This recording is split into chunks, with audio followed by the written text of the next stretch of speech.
Salut à tous et bienvenue dans ce nouveau guide vidéo. Aujourd'hui je vais vous montrer comment faire une hitbox. Donc voici l'objectif final. Donc il y a mon personnage et là dès que les projectiles touchent ma hitbox, donc le masque de collision qui est représenté en vert, et bien hop je perds un point de vie. Donc l'objectif c'est de faire en sorte donc que les projectiles prennent en compte cette hitbox, ce masque de collision et non pas tout mon vaisseau. Cela peut être assez intéressant pour créer un manic shooter. Donc c'est vrai que je vais souvent parler de shoot'em up parce que c'est un genre que j'apprécie particulièrement et aussi je trouve que c'est un genre qui se prête parfaitement pour débuter. Mais quand vous le verrez d'ici quelques instants, vous pouvez réutiliser cette hitbox, que ce soit pour un platformers ou autre.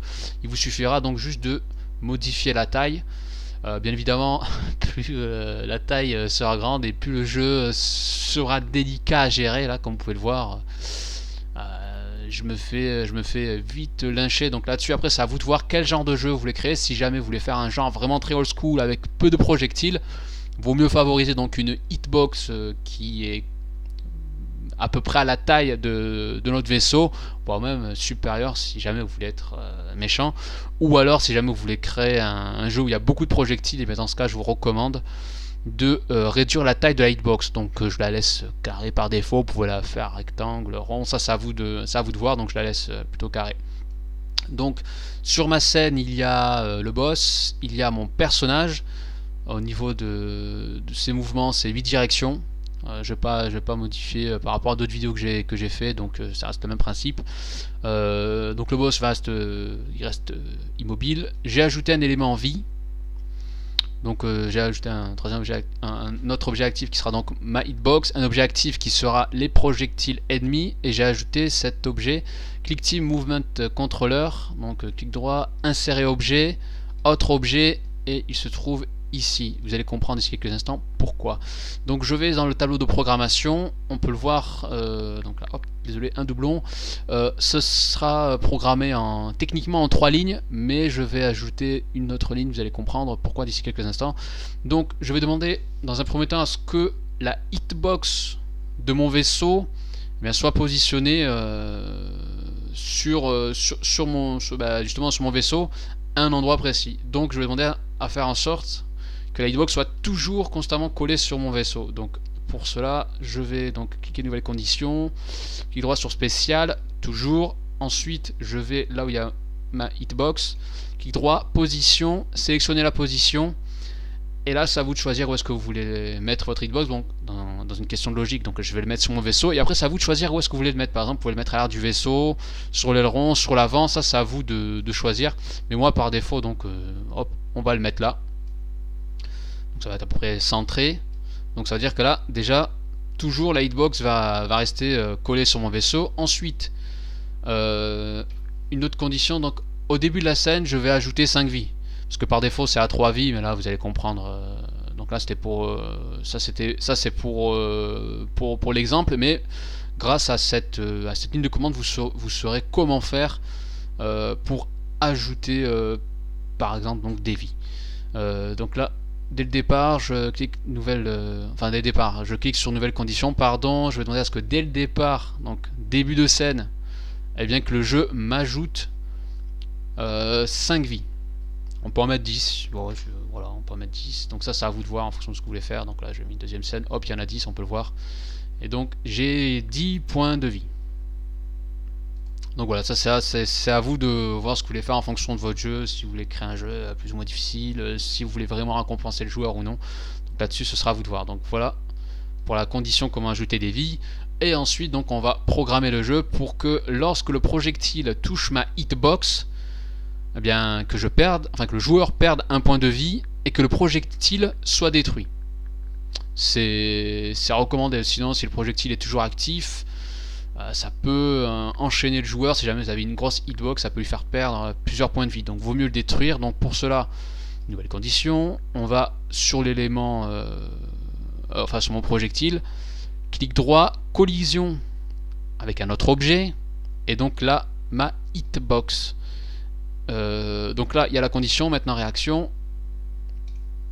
donc je veux que ça enlève un point de vie, donc on va sur le joystick, attention à ne pas se tromper, donc il faut bien aller sur le joystick. Nombre de vies, soustraire au nombre de vies. Bah, on peut aussi en mettre, on peut aussi soustraire 3 vies, hein. Ça c'est à vous de voir, mais bon, dans une question de logique, je choisis de soustraire qu'un point de vie, donc là vous pouvez le voir, ça peut aller très très vite. Donc là-dessus c'est à vous de voir, donc par défaut, pour me mettre 1. Voilà, donc pour cette condition. Et déjà on a programmé donc notre hitbox. Donc moi ce que j'ai ajouté, c'est une autre petite condition, et en même temps je vais vous montrer un petit effet sympa sur lequel je galérais. Donc pour cette ligne en fait, je vais demander à ce que toutes les 50 millisecondes que le boss lance un projectile en direction de mon vaisseau. Donc pour cela, comment j'ai fait? Donc nouvelle condition, toutes les 50 millisecondes, pareil, ça c'est à vous de voir comment vous voulez paramétrer, hein. Vous allez voir d'ici quelques instants ce que ça fait si on modifie cette petite variable, enfin le timer. Et ensuite je vais demander donc à ce que mon objet, enfin que le vaisseau lance le projectile vers mon personnage. Pour cela, donc clic droit sur le vaisseau, lancer un objet. Je choisis donc mon projectile. Je peux lancer autre chose, hein. Je peux lancer le vaisseau par exemple. Vous allez voir. Hop.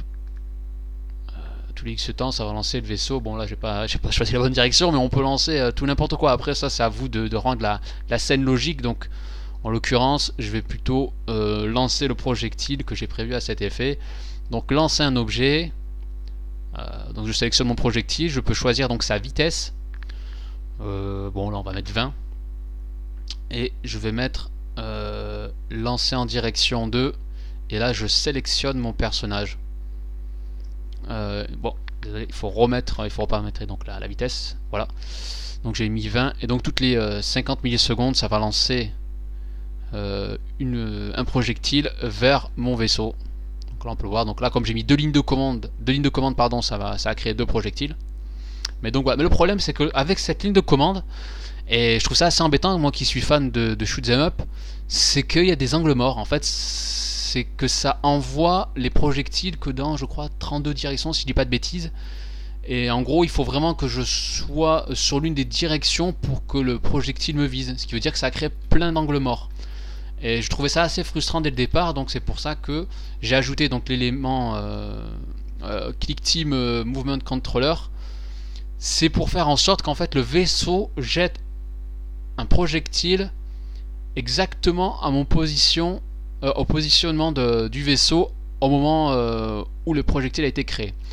Donc pour ça je vais désactiver cette... déjà je vais supprimer la ligne de commande que j'ai créée. On peut le voir là, il y a une ligne de commande qui est désactivée. Donc là je vais inverser, je vais la réactiver. Voilà, hop, activer. Et je vais désactiver l'autre pour éviter que ça fasse tout n'importe quoi. Donc je vais désactiver la ligne de commande que je t'ai montré. Et là voici donc la ligne de commande cachée. Vous allez voir donc l'objectif voulu sera de faire en sorte que le vaisseau me vise précisément. On peut le voir, il n'y a pas d'embrouille, ça me suit vraiment. Et là ça peut créer véritablement un vrai shoot 'em up digne de ce nom. Donc pour cela, moi j'ai trouvé cette astuce donc d'utiliser Click Team Movement Controller. Donc pareil, je vais mettre nouvelle, je vais cliquer donc sur nouvelle condition, je vais demander à ce que toutes les tiens, pour le coup je vais mettre toutes les 2 millisecondes. Vous allez voir ce que ça va faire. Là pour le coup ça va être vraiment un vrai manic shooter. Donc toutes les 2 millisecondes je vais créer un objet au niveau du vaisseau. Attention, cette fois-ci il faut le créer, hein. Donc créer l'objet au niveau du vaisseau. Donc là pareil, c'est à vous de choisir où est-ce que vous voulez le créer. Donc là je vais mettre ici, créer l'objet ici, et là maintenant il va falloir utiliser donc Click Team Movement Controller. Donc clic droit, fixer l'objet, donc choisir l'objet que vous voulez. Donc là ce sera donc mon projectile. Ensuite je vais fixer la direction vers ma hitbox. Donc clic droit, mouvement vecteur, fixer la direction, donc zone limite de déplacement, fixer la direction vers un objet, donc ma hitbox. Une fois de plus, clic droit, donc voilà, là il faut maintenant tourner la gravité, pardon, donc clic droit, mouvement vecteur, gravité, tourner la gravité vers un objet, hop, ce sera ma hitbox. Là il y a un truc, sur lequel vous pouvez vous embrouiller, c'est l'histoire du mouvement vecteur. Là on peut le voir, il y a plusieurs mouvements. Comment j'ai fait pour créer ça? Eh bien c'est tout simple, j'ai oublié de le mentionner, c'est que sur mon objet actif comme mouvement, sur mon projectile comme mouvement, je vais donner le mouvement vecteur. Donc là vous pouvez sélectionner ce que vous voulez. Donc avec le petit module donc Click Team Mouvement Controller, vous pouvez donc modifier les mouvements proposés ici, donc vecteur, sinusoïde, ellipse. Donc vous pouvez les modifier et les configurer grâce à ce petit module, à cette petite extension. Donc voilà, donc moi je vais rester sur mon élément vecteur. J'ai oublié de mentionner aussi, on peut paramétrer donc la vitesse de base. Moi j'ai laissé 150, 100, 270 directions, mais ça on s'en fout. Surtout par rapport à la vitesse et à la force. Ça permet de modifier donc la vitesse du projectile. Donc voilà, je vais revenir là-dessus. Donc on a configuré cette ligne de commande. Par contre là, pour le coup, je vais quand même désactiver à nouveau cette ligne pour éviter que ça fasse n'importe quoi. Donc hop, pardon, voilà. Hop, désactiver. Donc ça c'est assez cool, on peut activer, désactiver des lignes comme on veut pour faire des tests, ça peut être assez sympa. Donc toutes les 2 millisecondes ça va me créer un projectile et ça va viser ma hitbox et regardez ce que ça va donner. Hop, c'est à la limite un laser le truc. Donc il n'y a pas d'embrouille, on peut le voir, ça me poursuit véritablement, contrairement à la ligne où il y avait écrit lancer. Donc ça peut être assez utile pour ceux qui veulent faire du shoot 'em up, ou alors ceux qui veulent je sais pas moi, pour un boss, pour faire en sorte que son projectile aille parfaitement sur votre personnage, et bien vous pouvez utiliser entre autres cette méthode. Donc voilà pour l'objectif de ma vidéo. Donc c'était de vous montrer comment créer une hitbox, comment gérer la taille de cette dernière, et aussi comment envoyer un projectile de manière précise sur la hitbox. Donc j'espère que cela vous aura plu et je vous dis à la prochaine.